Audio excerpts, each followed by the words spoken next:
Adjust the frame length to match the distance between the front and rear wheel centers that you just measured.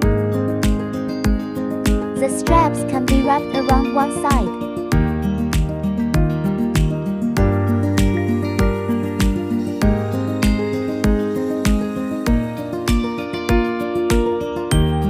Tighten the fasteners after the length has been adjusted.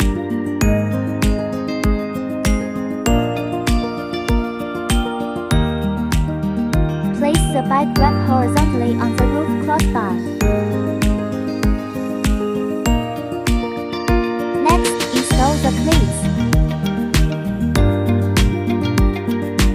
Install the clamp tabs through the slots.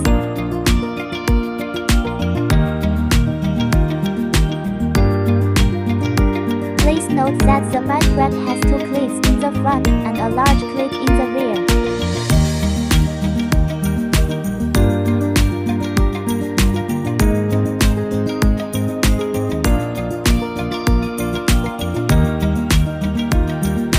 Use a screwdriver to secure the rear cleat first.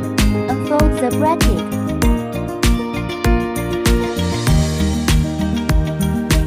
Longer screws to secure the rear cleat.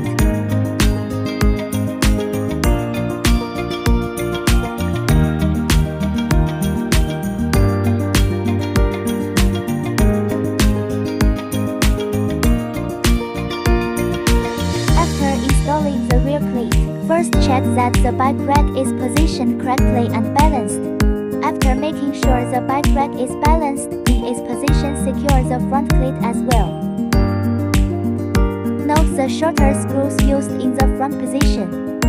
Tighten the screws and the installation is complete.